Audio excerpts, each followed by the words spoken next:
Olá, boa noite a todos. Sejam todos bem-vindos ao nosso encontro das quartas-feiras. Eu sou Leila Rocha de Oliveira, do Centro de Estudos Espíritas Allan Kardec, aqui da cidade de Olambra, cidade das Flores, cidade do interior de São Paulo. Hoje é dia 17 de março de 2021 e nós temos um encontro marcado, Poesia dos Imortais. É um momento muito gratificante porque nos afinizamos com essas mensagens tão belas, tão profundas desses poetas que da imortalidade, através da mediunidade do nosso querido Francisco Cândido Xavier, nos legou poesias tão belas. Então é muito bom estarmos aqui juntos, os amigos vão chegando, os amigos espirituais, os amigos materiais, e estamos juntos com o mesmo propósito. Boa noite, Sueli, seja bem-vinda, Sueli, e todos aqueles que nos acompanham nesta noite. Para a nossa preparação da noite de hoje, nós vamos ler um pequeno trecho de um livro de páginas, uma mensagem. Mas aproveitando, antes de começarmos a leitura, boa noite, Anne, que bom você aqui conosco. Aproveitar e mandar alguns recadinhos, porque nós estamos agora com 5 lives por semana, sempre às 20 horas. Domingo, segunda, terça, quarta e quinta-feira. Boa noite, Cida. Domingo, o Evangelho no Lar. Segunda, a nossa palestra semanal. Terça, o nosso estudo do Evangelho. Quarta-feira, Poesia dos Imortais. E quinta-feira, o curso Cure-se e Cure pelo Magnetismo. Então estão todos convidados para participarmos e criarmos essa grande rede de esperança, de fraternidade, de amor para o nosso planeta Terra. Nos prepararmos para podermos trabalhar na obra do Pai. Mas, queridos amigos, vamos à página inicial do livro Vinha de Luz, Emmanuel e Francisco Cândido Xavier.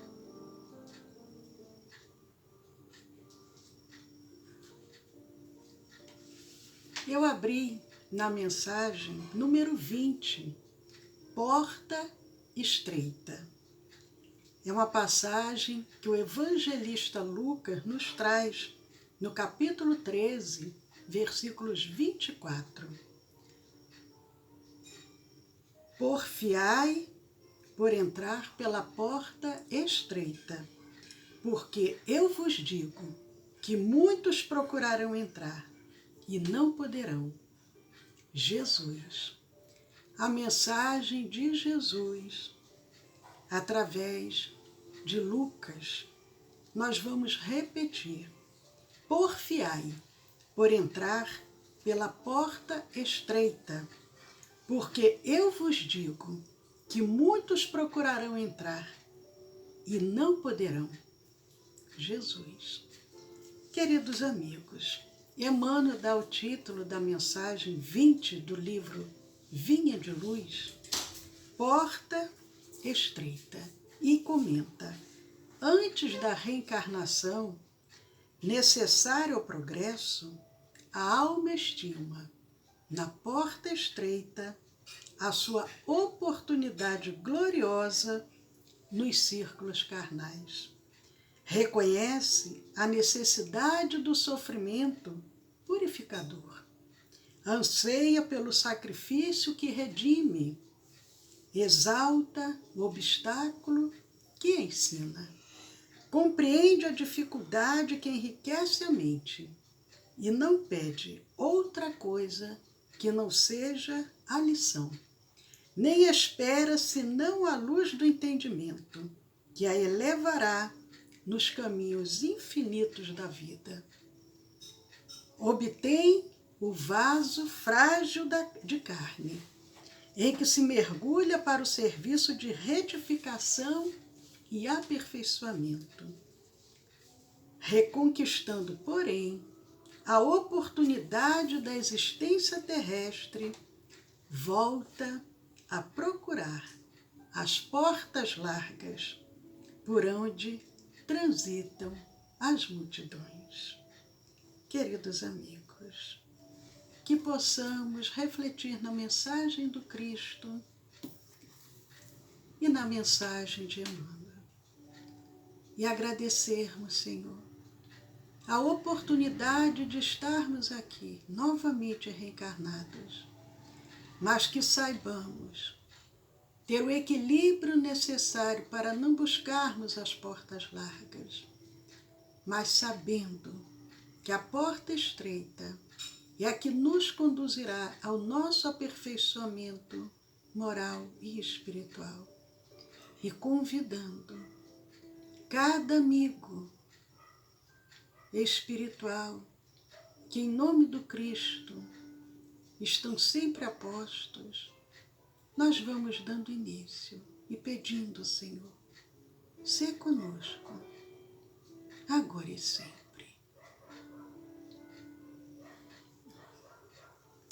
Boa noite, Denise. Que bom, Denise aqui conosco. Célia também. Boa noite, Célia. Seja bem-vinda. Muito bom estarmos fortalecendo os nossos vínculos, criando essa grande rede de fraternidade. Hoje, dando continuidade à poesia dos imortais, nós vamos trazer Álvaro Teixeira de Macedo. Poeta Álvaro Teixeira de Macedo. Lembrando para aqueles que porventura estejam chegando pela primeira vez ou que irão depois nos assistir a nossa gravação lá nos nossos canais do YouTube e do Telegram, nós estamos trazendo Poesia dos Imortais e nós escolhemos o livro Parnaso de Além-Túmulo, que é a primeira obra psicografada por Francisco Cândido Xavier, o jovenzinho mineiro, 21 anos, traz mais de 50 poetas parnasianos, brasileiros e portugueses. E nós vamos iniciar comentando um pequeno trecho do prefácio da obra, Parnaso de Além-Túmulo. Lembrando que essa obra, o prefácio, foi feito por Manuel Justiniano de Freitas Quintão, ou mais conhecido, Manuel Quintão.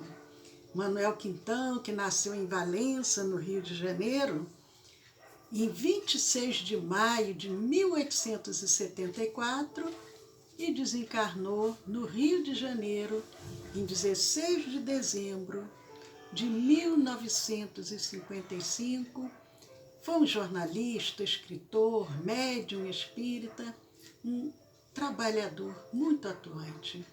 E nessa obra que nós temos comentado aos pouquinhos, o prefácio, ele diz assim, num determinado trecho: extraordinário, será maravilhoso, mas é a verdade nua e crua, verdade que, qual a luz, não pode ficar debaixo do alqueire.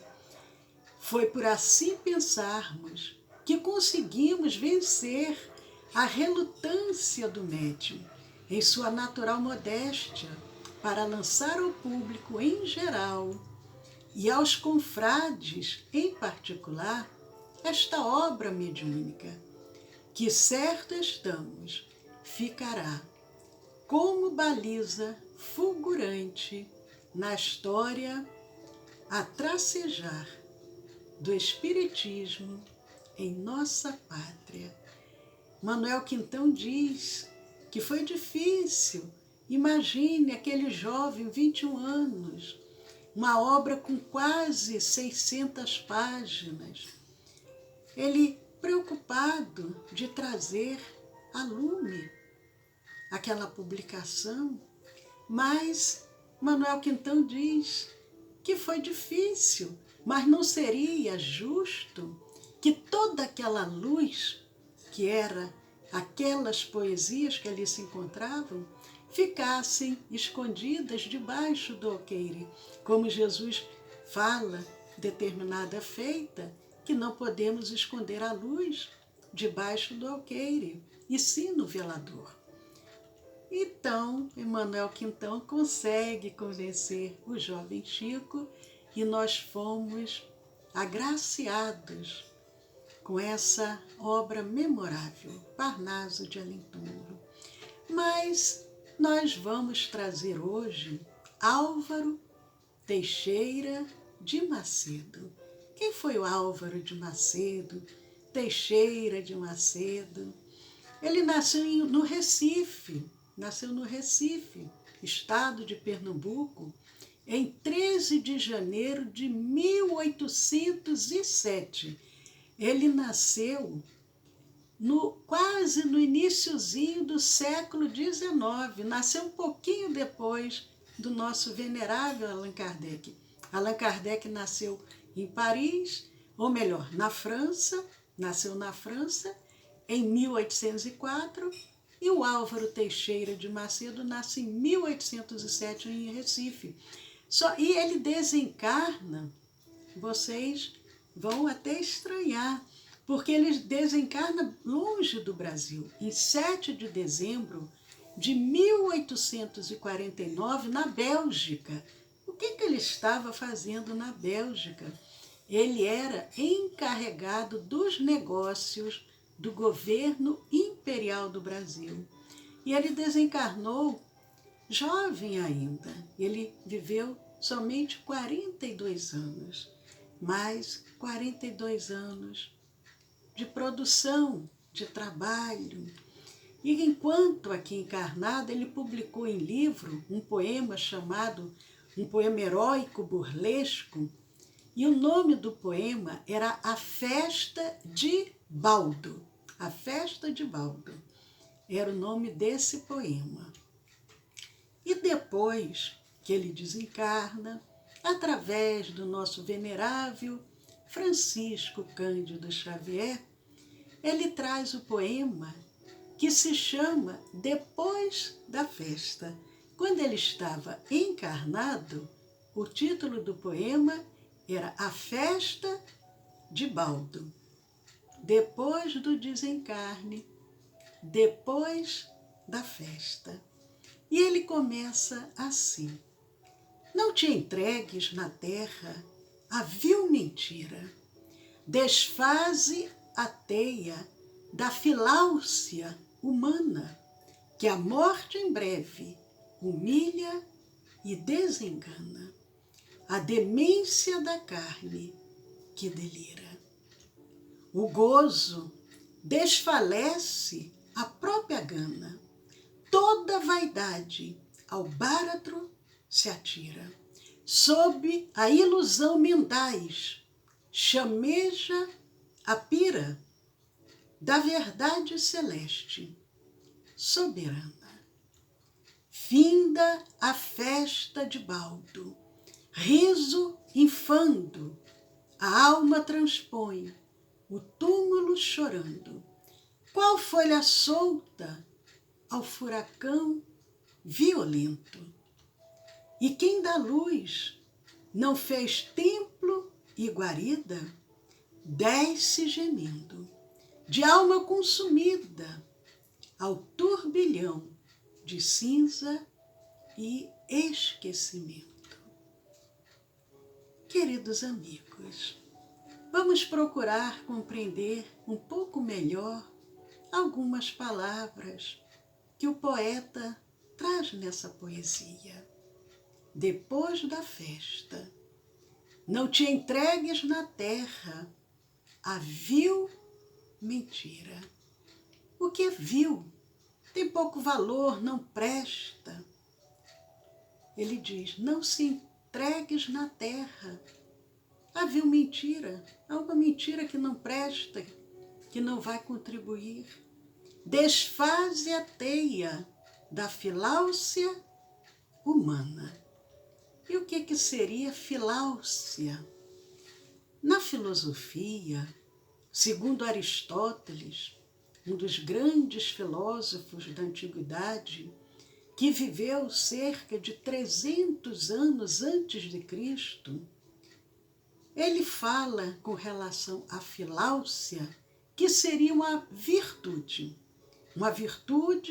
que consiste em amar a si mesmo na medida certa, amar a si mesmo na medida certa, sem excesso nem carência. Só que essa Filáusia, que Aristóteles dizia que era uma virtude amar a si mesmo na medida certa, se transformou no amor desmedido de si próprio.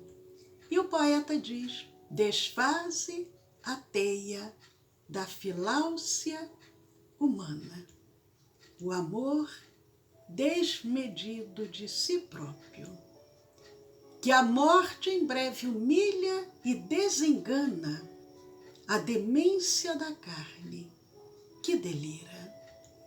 E nós sabemos, mas só para reforçar, a demência é um termo utilizado para descrever os sintomas de um grupo alargado de doenças que pode trazer um declínio progressivo no funcionamento da pessoa. É um termo abrangente que descreve a perda de memória, a capacidade intelectual, o raciocínio. E ele diz que a morte em breve humilha e desengana, a demência da carne que delira. O gozo desfalece a própria gana. O gozo desfalece a própria gana.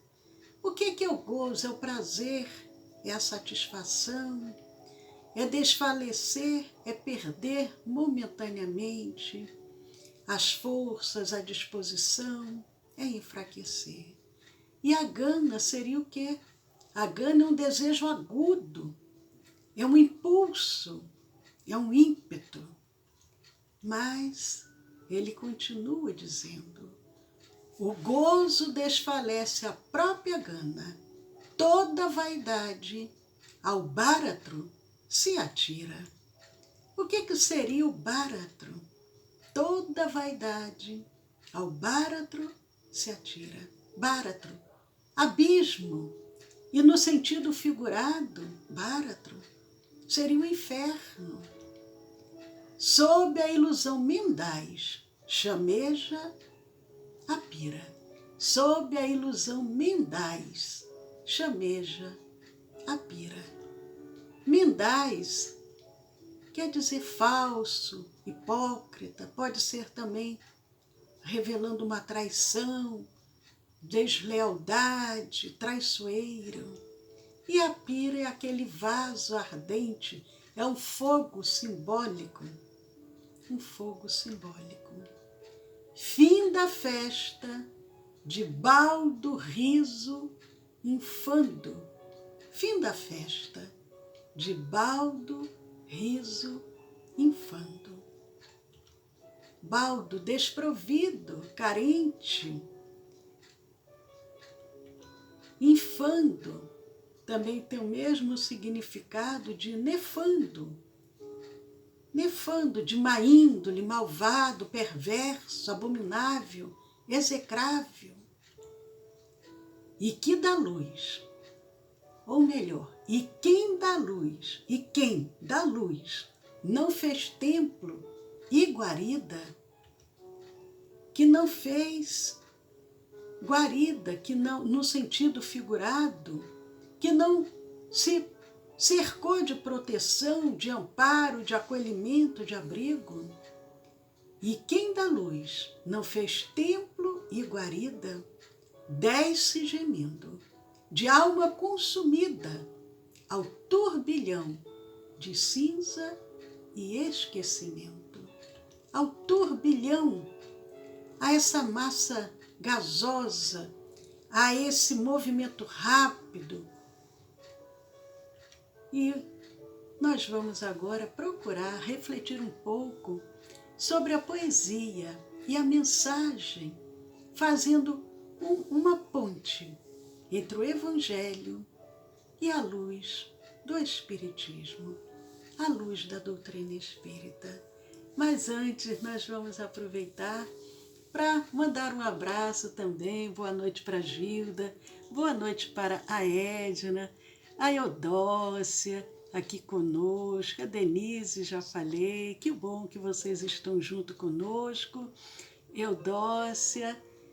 Ao final, nós sempre fazemos a nossa prece, a nossa vibração, e é o momento de pedirmos pelos nossos entes queridos, pelos nossos familiares. Nós vamos, para quem porventura esteja chegando hoje pela primeira vez, nós não temos o objetivo de fazermos uma análise literária. O nosso objetivo é refletir um pouco, entrar nesse clima espiritual dessas mensagens tão belas e procurando trazer a luz do Evangelho para que nós possamos compreender um pouco mais. Então, refletindo sobre a poesia. Depois da festa, não te entregues na terra à vil mentira. O poeta, ele faz um alerta, porque nós sabemos que aqueles que se utilizam da mentira estão pelos caminhos equivocados. E nós lembramos que em vários momentos da história, e tanto no Antigo como no Novo Testamento, nós vemos o repúdio à mentira. Sempre que ela era utilizada, acabava acarretando mal. Então, tanto no Antigo quanto no Novo Testamento, em várias passagens, há o repúdio a essa mentira. E nós constatamos, logo no primeiro livro do Antigo Testamento, que é a Gênese, no capítulo 3, a mentira presente. A mentira. Mas quem será que foi o autor que induziu através da mentira para que outro pudesse ser enganado, cair em erro, em equívoco? Acredito que vocês já devem ter pensado quem foi que se utilizou da mentira. Está lá na Gênese, no capítulo 3. A serpente usou a mentira para enganar Eva e convencê-la a comer o fruto proibido. A primeira constatação da mentira vem através da serpente, em Gênesis capítulo 3. Vale a pena ler o texto, é um texto um pouco longo, nós não vamos trazer, mas acredito que a maioria conheça. Mas tem também nos 10 mandamentos, quando Moisés traz a tábua das leis, traz os 10 mandamentos, o 8º mandamento diz: não darás falso testemunho contra o teu próximo. O falso testemunho é o quê? A mentira contra outro.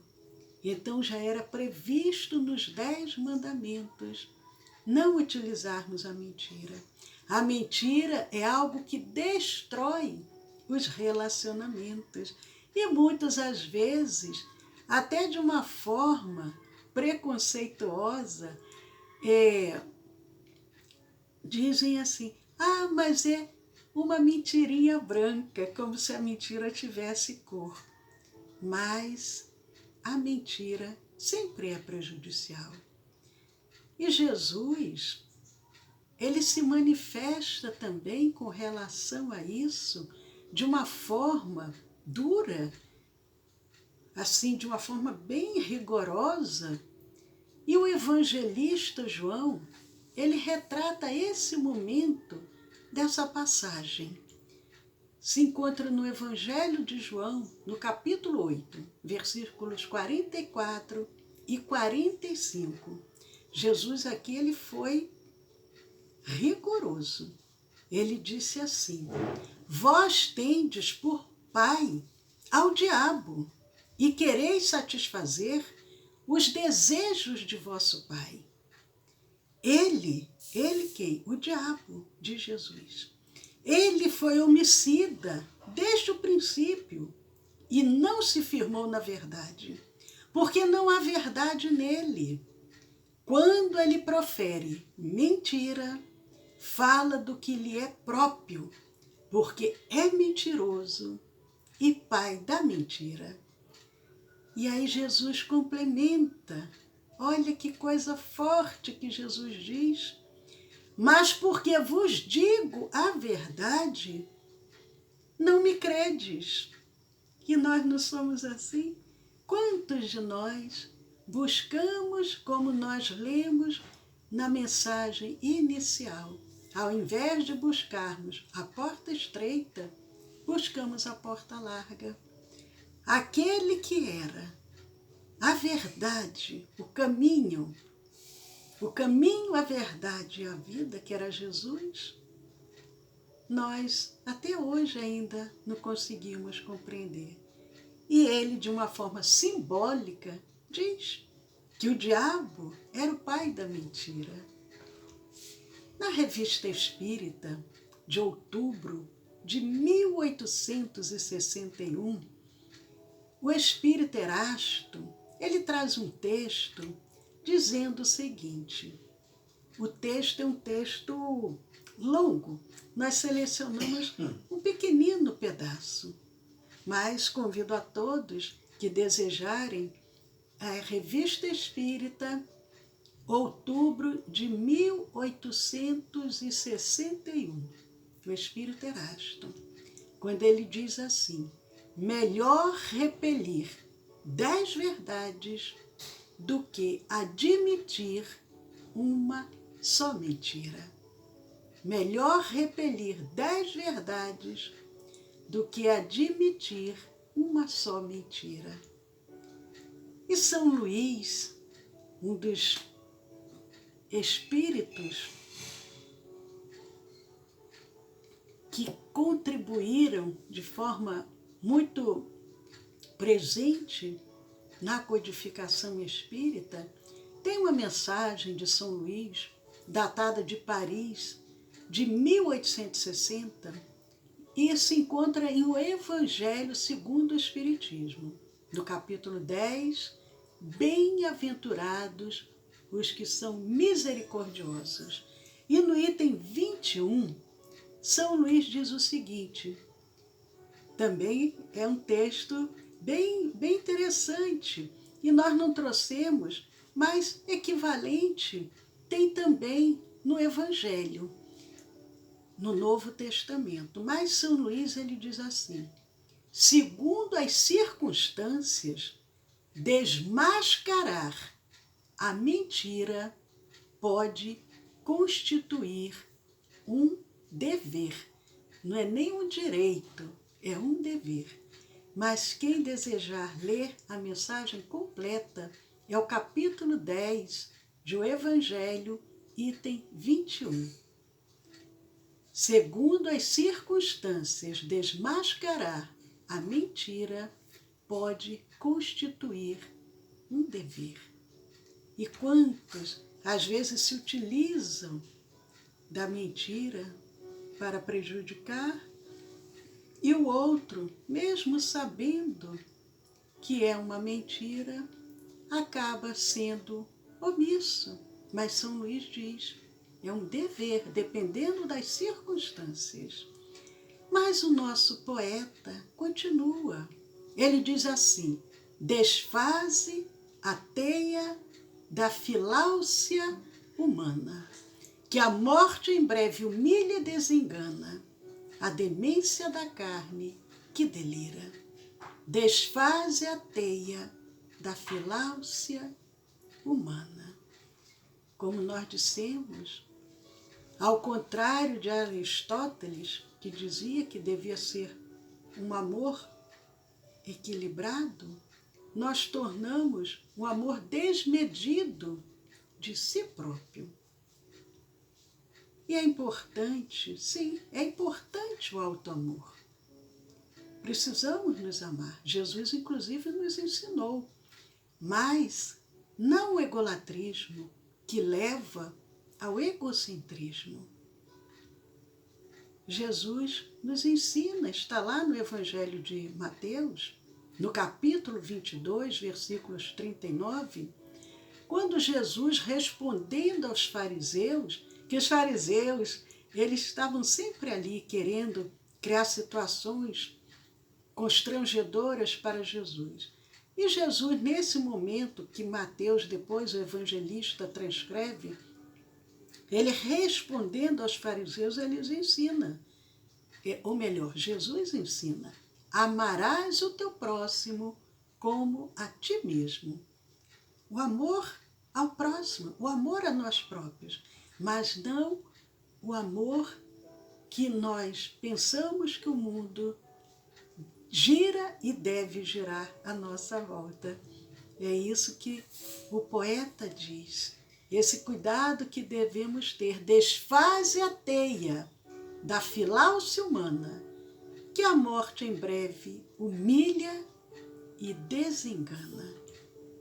Porque aí tudo fica para trás. E nós caímos, quando a morte chega, nós caímos na realidade. Aí, o que aconteceu? Quanto tempo perdido? Depois da última ceia, Jesus traz um novo ensinamento a seus discípulos. Lá para os fariseus, ele ensina, dizendo: amar ao teu próximo como a ti mesmo.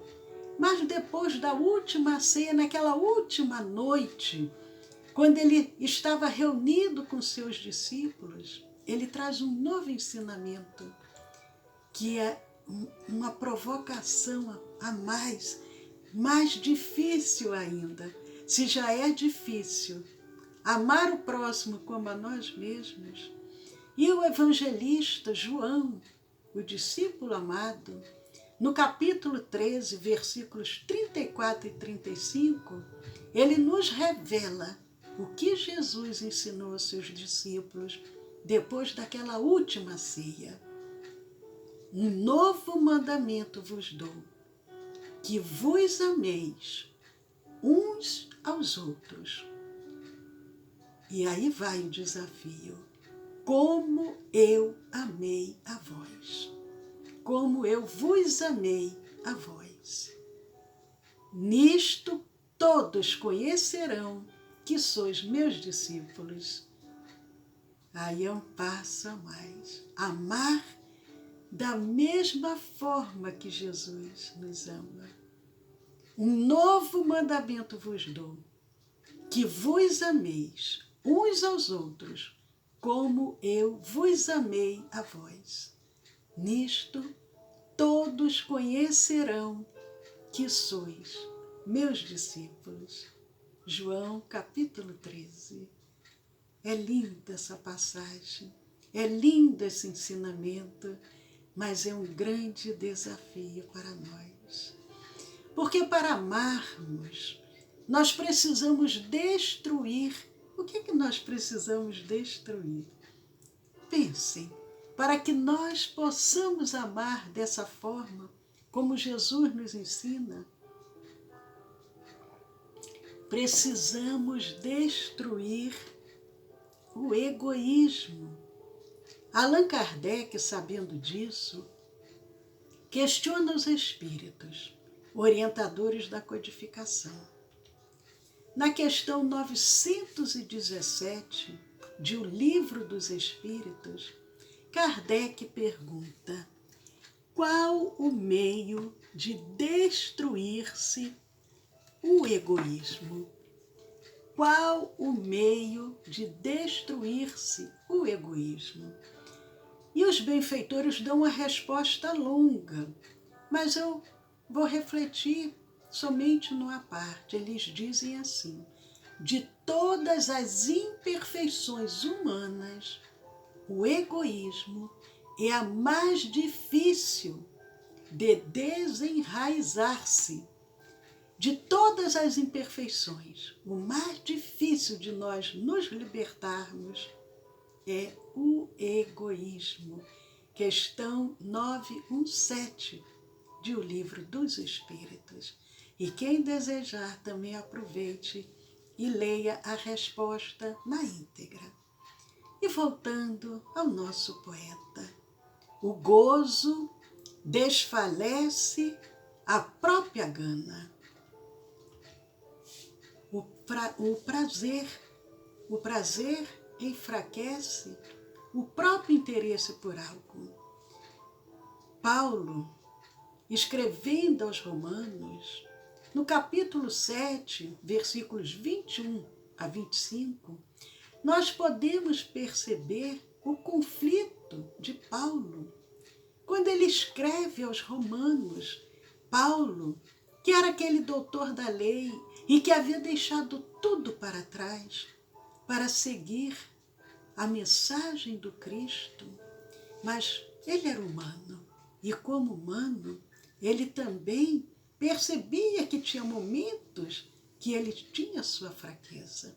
E como o poeta diz, o gozo desfalece a própria gana. O prazer enfraquece o próprio interesse por algo. E Paulo, escrevendo aos Romanos, capítulo 7, ele diz assim: quando quero fazer o bem, o mal está comigo. Porque, segundo o homem interior, tenho prazer na lei de Deus, mas vejo nos meus membros outra lei, que batalha contra a lei do meu entendimento e me prende debaixo da lei do pecado, que está nos meus membros. Paulo vem dizendo, ele, o Espírito, ele tinha o desejo de cumprir a lei de Deus, mas o corpo às vezes queria desencaminhá-lo. Então, ele tinha aquele conflito. Meus membros me prendem debaixo da lei do pecado. Do equívoco, do erro. E ele continua dizendo, miserável homem que eu sou, quem me livrará do corpo desta morte? Sirvo a lei de Deus. Sirvo a lei de Deus, mas com a carne, a lei do pecado. O conflito de Paulo, que é o conflito de todos nós. Porque, quantas das vezes, nós temos o desejo de seguirmos o Evangelho de Deus, que veio através do seu Filho amado Jesus. Jesus como seu representante aqui na terra. Mas, quando surge a porta larga, nós esquecemos os nossos propósitos, esquecemos o desejo de ajudar, de colaborar, porque às vezes aquele churrasco do final de semana, aquela festa que surgiu, agora nesse momento está até difícil, mas infelizmente o que temos observado, mesmo com todas as orientações para manter um distanciamento social, as pessoas se reunindo em festas, as pessoas se visitando, comemorando, como desafiando esse momento de reflexão. Mas Paulo diz, miserável homem que eu sou, quem me livrará do corpo desta morte? Ele faz um questionamento, mas o poeta prossegue, dizendo, toda vaidade ao báratro se atira, Bharata, o abismo, como nós dissemos, no sentido figurado, o inferno. E na Revista Espírita, agora de 1860, junho de 1860, o espírito Georges, um espírito familiar, ele traz um texto falando sobre a vaidade. A vaidade. E ele diz: quero falar-te da vaidade que se mistura a todas as ações humanas. Ela mancha todos os pensamentos delicados, penetra o coração e o cérebro, planta má, abafa a bondade em seu germe. Todas as qualidades são aniquiladas por seu veneno. O cuidado que precisamos ter. Mas o poeta diz: fim da festa, de baldo riso infando, a alma transpõe o túmulo chorando, qual folha solta ao furacão violento. Finda a festa de baldo riso infando, um riso malogrado, perverso. O poeta se refere à vida mal vivida, à festa e ao momento do retorno. E voltando novamente a Romanos capítulo 6, versículo 23, Paulo diz, escrevendo à igreja: pois o salário do pecado é a morte, mas o dom gratuito de Deus é a vida eterna em Cristo Jesus, nosso Senhor. E prosseguindo, e quem dá luz não fez templo e guarida, e quem dá luz espiritual, não fez templo e guarida, desce gemendo de alma consumida ao turbilhão de cinza e esquecimento. O poeta, mais uma vez, faz um alerta. Um alerta. Qual a luz que devemos buscar e nos refugiar? O evangelista João nos esclarece. No Evangelho de João, no capítulo 8, versículo 12, quando diz: falou-lhes, pois, Jesus outra vez, dizendo: eu sou a luz do mundo. Quem me segue não anda em treva, mas terá a luz da vida. Eu sou a luz do mundo. Quem me segue não anda em treva, mas terá a luz da vida.